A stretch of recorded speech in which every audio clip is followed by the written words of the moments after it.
Hi, everyone, and welcome to an overview of introducing solids to your infant. Today, we'll cover the whole span of introduction from the first bites at around 4 to 6 months up until around 1 year old. A little bit about me before we get started. I'm a registered dietitian. I practice as a clinical pediatric dietitian at a hospital in Boston, Massachusetts, working in a GI clinic as well as a pediatric feeding clinic that works with a multidisciplinary team for kids with all sorts of feeding issues. I'm also a certified lactation counselor, and I do see patients for nutrition or lactation services in my own private practice, and can see patients with health insurance, be covered with health insurance in Massachusetts. So if you are interested in learning more about that, I'll have my contact info at the end, but let's dive in. So a little overview of what we're going to talk about today. So we'll do when to start and some readiness cues you're looking for when to start those solids, some foods to include or ones you may want to avoid, progression based on their age and stage of development. We'll get a little bit into how to introduce allergens and what to look for with allergens and symptoms of allergies. A little bit on feeding schedule and mealtime routines, and then I'll include some additional resources at the end. And what you can expect from me today. So I want to ensure that you know I'm here to just empower you with information and not to tell you what to do. There's a lot of information out there, and a lot of people will tell you that it's black and white, and really it's not that simple. There is a lot of good evidence-based information or information that we share that has research behind it. But there's a lot that hasn't been studied very well, that we often use anecdotal evidence or our insights from our own clinical experience to help tell you what our best advice is. So you'll hear a little bit about that throughout the experience, but just know this is really just here to give you all the tools that you may want in your toolbox when you approach introducing solids with your child.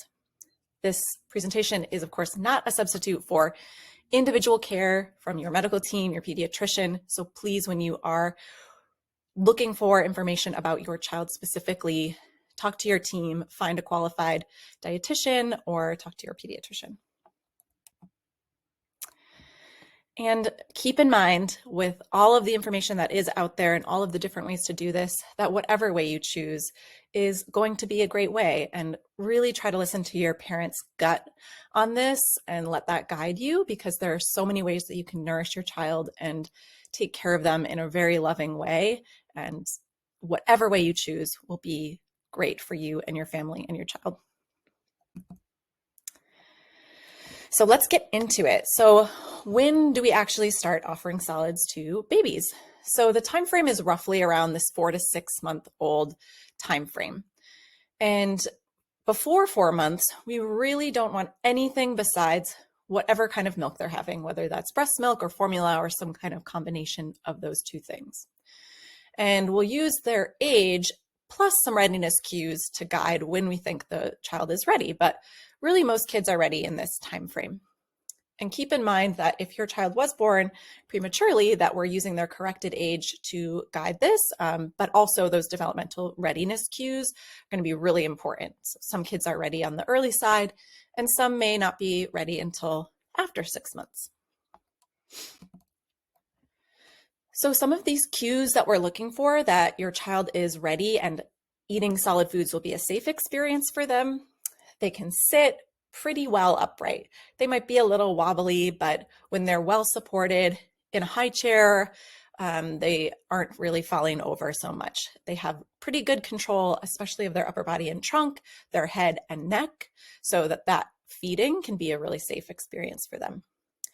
You'll also be looking for their interest level. They're kind of grabbing at food when you're eating it, doing all those little mouth signs that they usually do with milk when they see food.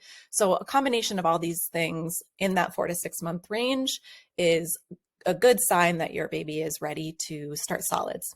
But this is definitely a conversation you can have and should have with your pediatrician to talk about whether they think that your baby is ready to go. So what should we feed our kids? Foods that we want to include in their diet It's a variety of things. There's not a lot that we really don't offer our infants. It's much more about making them prepared in age appropriate textures. So we want foods from all the different food groups, about half of their foods coming from fruits and veggies. Then we definitely want to incorporate those lean proteins, meats, fish, poultry, beans, whole grains of all different kinds.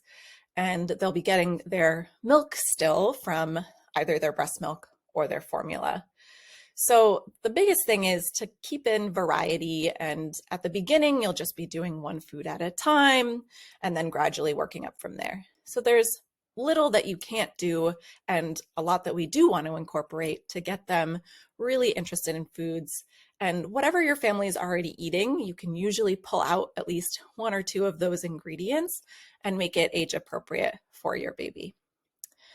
A lot of babies, especially in the early days, really like strong flavors too, and you can make things taste really great with things like cinnamon, curry, or other spices.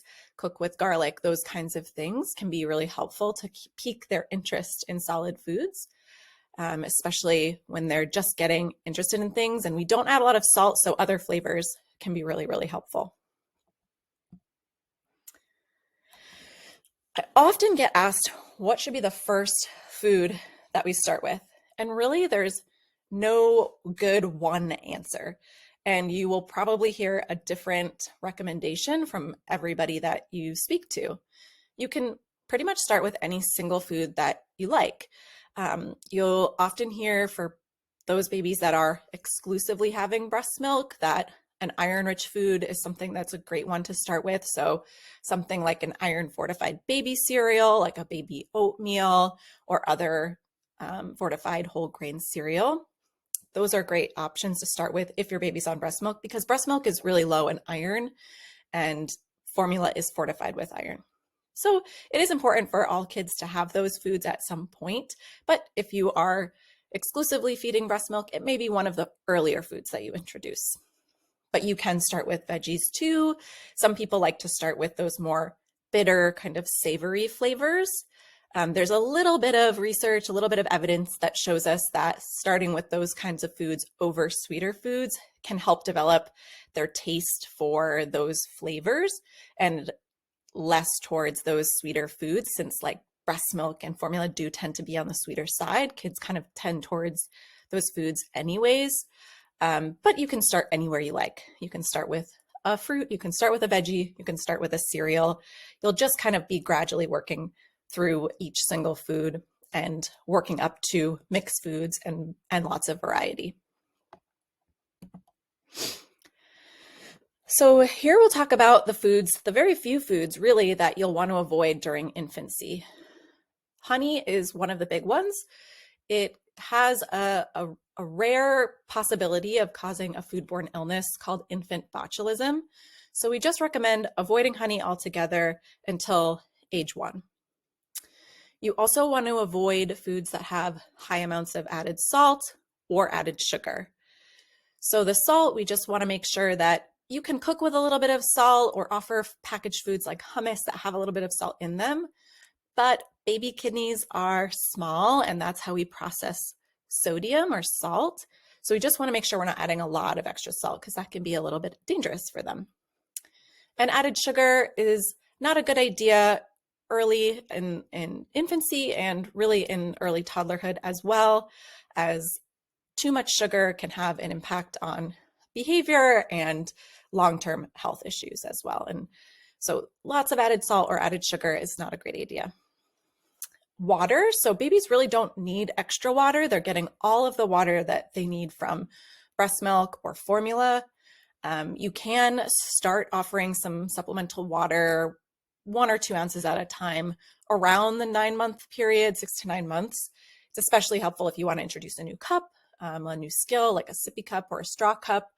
But from a hydration standpoint, they're getting everything they need from whatever milk they're having, plus the food that they're eating is pretty well loaded with water, especially purees are mostly water. So you don't have to worry about hydration unless you're seeing signs of dehydration, like a lot fewer diapers that are wet or chapped lips and skin. And in which case, if you do think your baby is dehydrated, contact your doctor ASAP.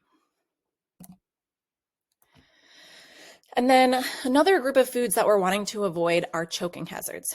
So the kind of categories that we're looking to avoid in the early days are foods that are very round, very sticky, very hard, or very slippery.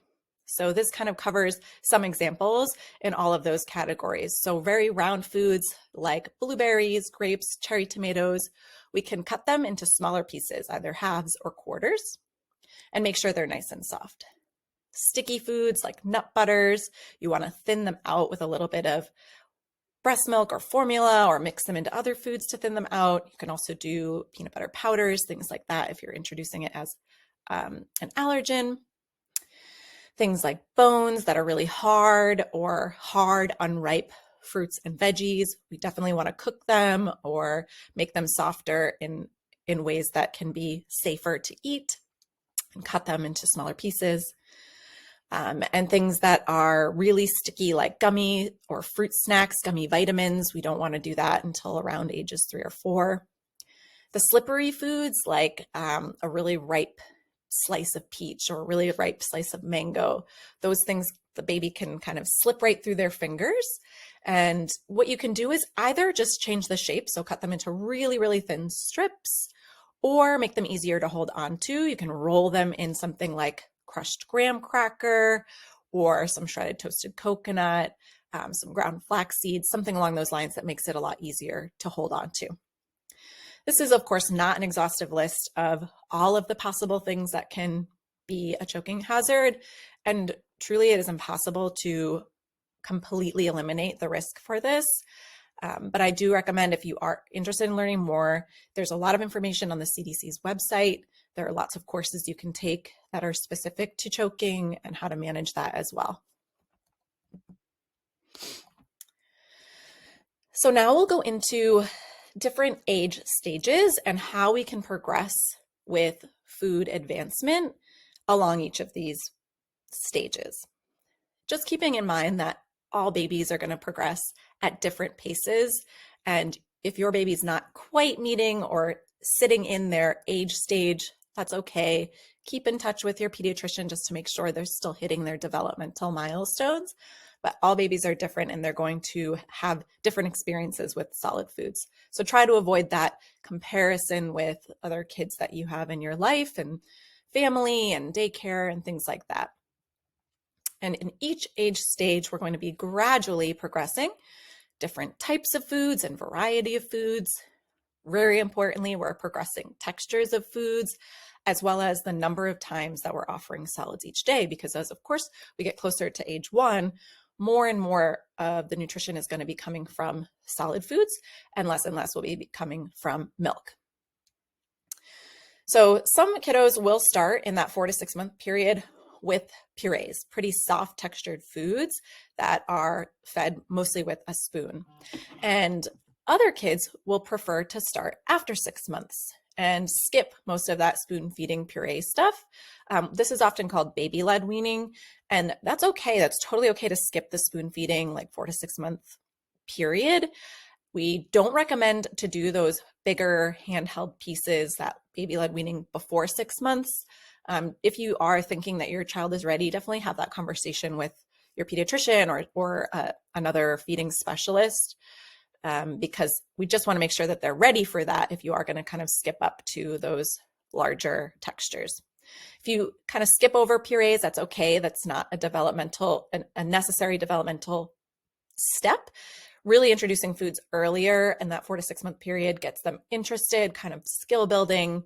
This eating is a more complex skill than we give it credit for. There's oral motor development, breathing and chewing and muscle development. So it kind of just helps them get a kickstart on all of that.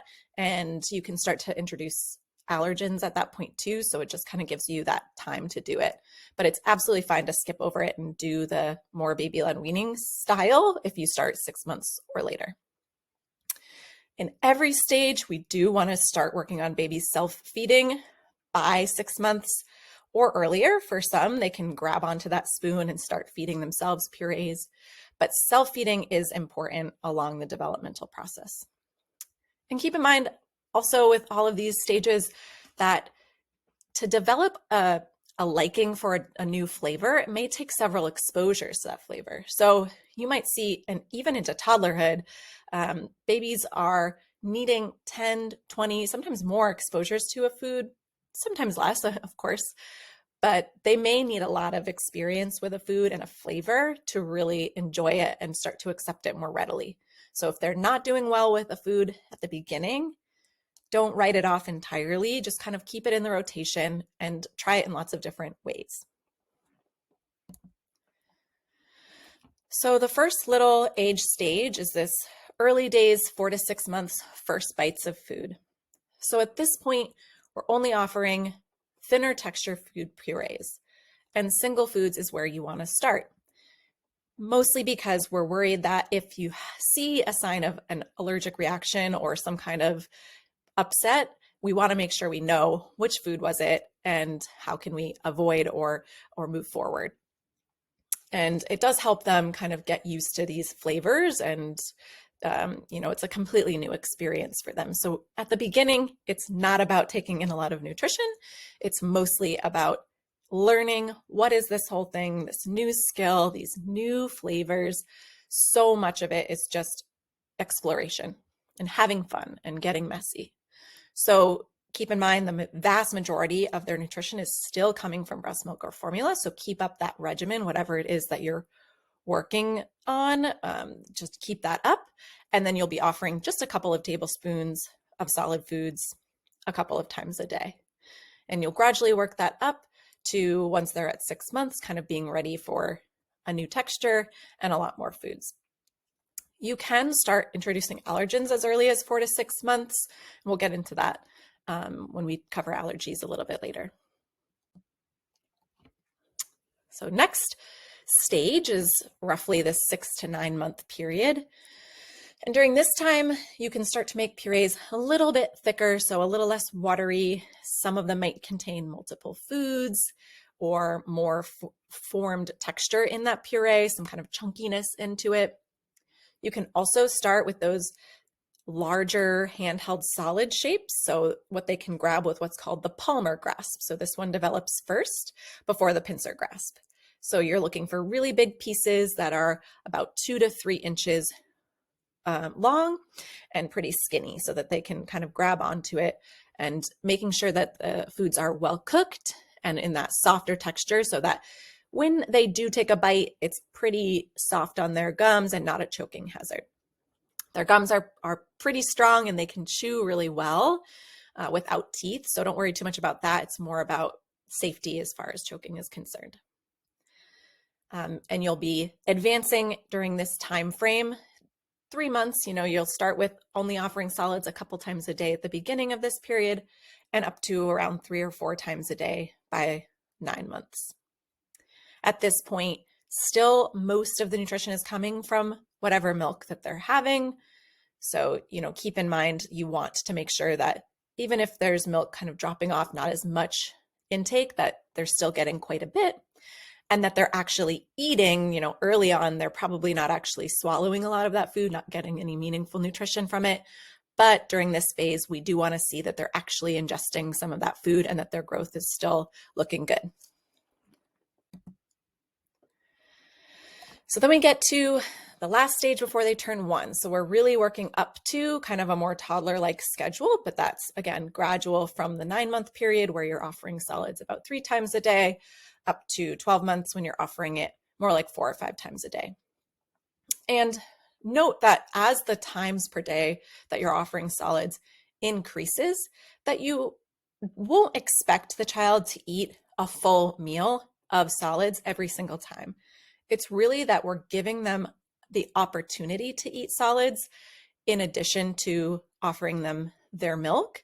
So, because sometimes a kid will want to be really into solids in the morning and sometimes they'll be into it in the afternoon. And if we're not offering it at both times, we won't be able to catch them when they're most interested and motivated for that experience. So it's really normal that if you're offering solids multiple times per day, that they only have a couple of really good meals and that it's different every single day. So don't be worried too much about that as long as growth looks good and their skill advancement is happening. So at this age stage, you can do thicker purees with more chunks in it, definitely mixing things up. So you can do, yogurt with something in it or oatmeal with fruit, really kind of explore more with those mixed dishes. The pincer grasp, you'll probably start to see. So food pieces can become a little bit smaller. They're nice and soft, but they can pick them up with either their pincer grasp or their palmar grasp at this age stage. And then you're going to be noticing that about half of their nutrition is coming from their breast milk or formula, and the other half is from solid foods. And then by the time you're up to 1 year, you're ready to kind of wean off of whatever milk you're having. You can continue to breastfeed, of course, but you definitely want solid foods to, by the time they're 1 year old, be providing the majority of their nutrition.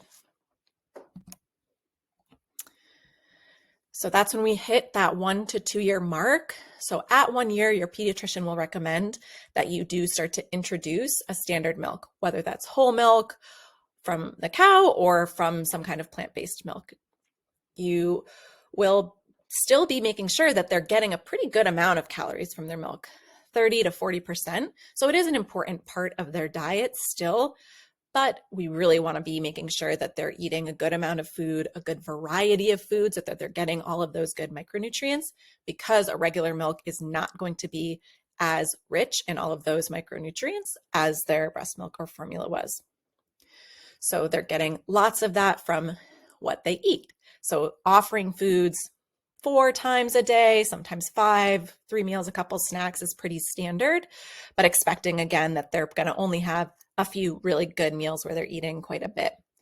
And with each meal, we do want to offer them some milk, and that's how they can get that 30 to 40% of what they're needing from their milk. It's okay if your child doesn't like milk or doesn't want milk or is just having breast milk a couple times a day, but make sure that if that's the case, you are having a conversation with your pediatrician and or a dietitian, because if they're not getting those calories and those nutrients from milk, they do need to come from somewhere else. So got to make up those calories. It doesn't have to come from milk, but we have to be more mindful about where is it coming from if they're more of a water drinker, which is a calorie-free beverage. And at the toddler phase, you'll probably start to see that they become more opinionated, more preferences are forming about what they eat, and they're being a lot more autonomous. They're making choices about what they want to eat. So when they're infants, they kind of take whatever we'll throw at them. And at this stage, you'll start to see that maybe some days they won't accept things that they used to take, or, it takes more exposures to a food to accept it. And that's totally normal. So just try not to be discouraged when you notice that. And unless you're starting to see really, really strong picky eating behaviors, really selective, try not to be too concerned. If growth is impacted, definitely get your medical team involved. And if you think you need a feeding specialist, there are lots available: dietitians, occupational therapists, speech and language pathologists that can work with you if you think your child is an extremely picky eater. All right, so now we're getting into a really great topic, allergens. So introducing allergens is really important during the infant stage. So these are the top 8 food allergens in the US: milk, eggs, soy, fish, shellfish, wheat, peanuts, and tree nuts. And sesame, I think it will be added soon, so you can kind of consider that another group as well. So what research tells us is that introducing common food allergens early in life, so during infancy, can decrease the risk of severe allergy later in life, especially with these top allergenic foods. So it is important to think about this and start introducing allergens during your infant stage as early as the 4 to 6 month period. Peanuts is particularly important, and there's a lot of evidence mounting that the earlier the introduction, the less likely they are to develop those severe allergies. So you do want to get that started by around the 6-month period. And the biggest thing to do is that no matter when you decide to introduce the allergens, that it's offered in that age, stage, texture appropriate format. So if it's 4 to 6 months, that you're offering it in a very thin puree. If it's later than that, you can offer it in a different format. With allergens, we want to be really careful about offering them one at a time with no other new foods being added at the same time, so that we know that if there is a reaction, that it's to that specific food. So what we usually suggest is to give a little bit on the first day and then give it for 3 to 4 days before trying another new food. And then it is important to continue to keep those foods in the diet so that their body is continually exposed to the proteins in those foods so that their immune system can build up the protection against potential allergy. I do want to take some time to talk about what are signs of a potential allergic reaction. So most severe symptoms will occur very soon after food is introduced, but it can happen up to 2 hours or a little bit more delayed, especially if it's a GI reaction. So we'll talk through what are some of those early signs that you're looking for. So hives or welts, swelling, redness, these are more mild on the left-hand side reactions. Vomiting, a little bit uncomfortable, diarrhea, a delayed reaction you might see is blood or mucus in the stool. So if you're only noticing one of these symptoms on the left, you definitely want to bring it up with your doctor, but it's not a cause for immediate alarm. Whereas those symptoms on the right, where if breathing is impacted, or if they have lots of really severe hives or welts, they change color, they're a little pale or bluish, their tongue is swelling, or if they have a grouping, more than one of any of these more mild symptoms, you'll want to call for immediate assistance. So you want to call 911 and then they can administer an EpiPen or something like that. So make sure that you are prepared if there's a history of food allergies in your family, or if your child has severe eczema. This is something that you want to talk about with your pediatrician. It is still recommended that the allergens are introduced early in their infancy. We're not delaying introduction, but they may want you to be in the office for that, or to have someone very readily available to talk you through what could potentially happen. So if you have any sort of history or there's risk factors for that, make sure you're having those conversations with your medical team. Okay, so feeding schedule and mealtime routine are two of my favorite topics. So the feeding schedule can become a little bit tricky because you're adding in a new type of feeding. So it can easily happen that as we add in feedings of solids, that we can start to sort of set up a grazing pattern where we're eating a little bit all day long and not having breaks. The breaks can be really important because they give the body time to digest the food, blood sugar to rise, to fall slightly again, and the body to get properly hungry. To get nice and hungry is important because it helps motivate and create interest in exploring solid foods. So you'll have more success in the amount of food that is eaten. So growth will be a little bit better, and the variety that they're interested in eating because they're more excited about trying foods. So what you want to do is consider any kind of feeding of either solids or breast milk or formula as something that you want to separate by about 3 hours. You'll still be following feeding cues, especially in those early days, but you're starting to set up boundaries. You're starting to set up the pattern for them to help them learn how to honor their hunger and fullness cues, and giving adequate time to digest a meal with only, with nothing really offered in between that has any sort of calorie in it in that 3 hour period. And it may be 2.5 hours, it may be 3.5 hours, it can be a little bit variable, but you do want to give like a nice chunk of time so that you're not having bottle, an hour later solids, an hour later bottle, because with that kind of pattern, we're never going to actually get nice and hungry. We also want to avoid offering snacks that can kind of be taken on the go, or just like a bowl of baby puffs that they can grab here and there, because that is enough to kind of cut into their appetite that they might not take enough at the next meal of either milk or solids. And that can be something that impacts their growth or their interest in exploring new foods. And what you can do is, as you start to offer more and more meals of solids, you can group feedings of solids and either breast milk or formula into the kind of same meal period. So you keep one whole feeding session to roughly 30 minutes where you offer solids. And then at the end, they're either getting a nursing session or a bottle. And then that feeding session ends and you'll wait until the next meal to do it all over again. And routine can be really important. Babies and toddlers are really into routine and kind of having some kind of good cadence around all of their routines, and feeding is no different.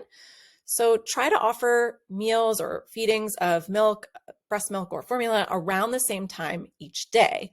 Of course, that's going to change day to day a little bit and be totally thrown off on holidays or family gatherings, birthday parties, that kind of thing. But if, roughly speaking, the majority of the time, all of those meals, snacks, feedings are expected around the same time, that's really helpful for their biological hunger and fullness cues and their behavioral experience with feeding. Ensure that that routine includes offering meals seated in an age-appropriate chair that's safe, and that you're supervising them while they're eating at all times.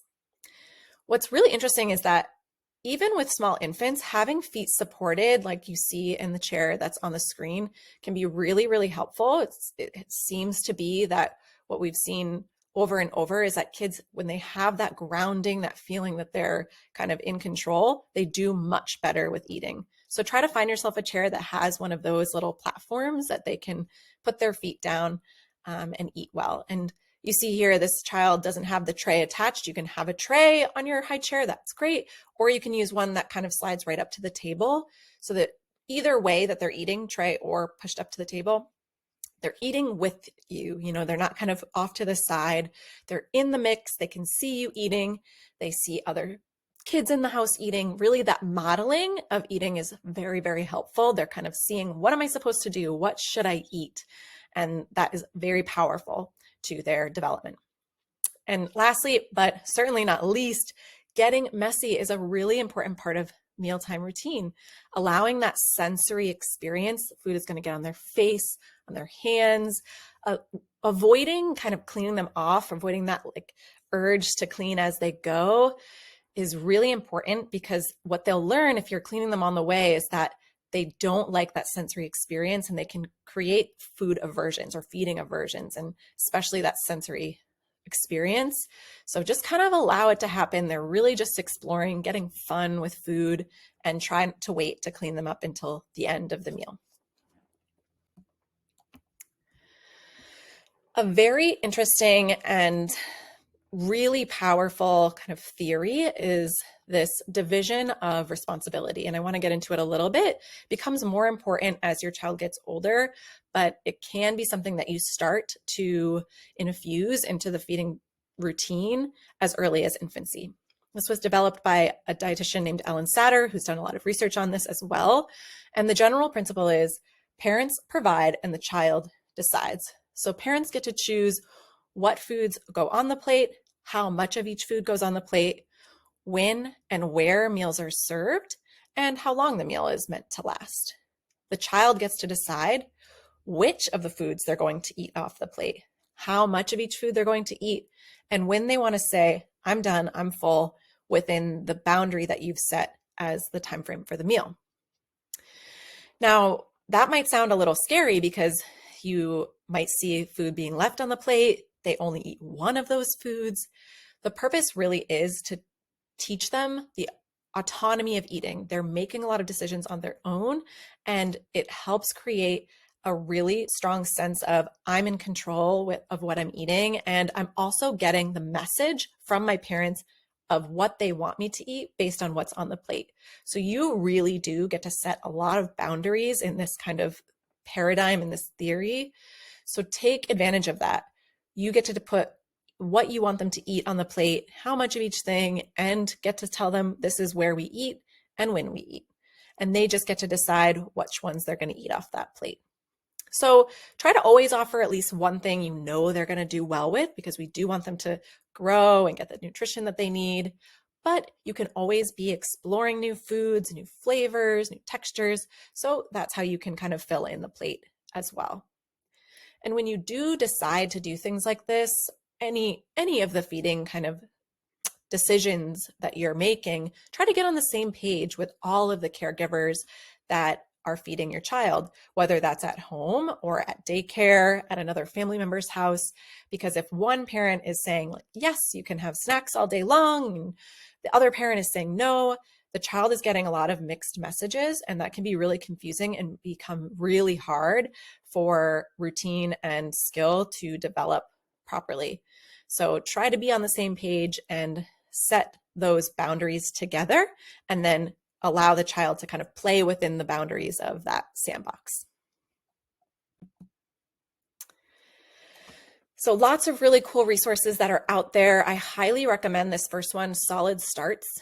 It's an app and a website that's a database of hundreds and hundreds of foods. And for all of them, you can click into that food and see how to serve it the most age-appropriate way for the age stage. And they have other things that they talk about for each food, whether it's a potential allergen. So it's a really great app. There's a free version and a paid version. The free version has access to all of those foods. So definitely explore that. And then these other websites, the healthychildren.org has information not just about feeding, but lots of other developmental things that you're looking for infancy and toddlerhood. The 1000days.org has videos on exactly how you might be feeding a baby. And these other websites have lots of other things, including recipes that you may want to check out.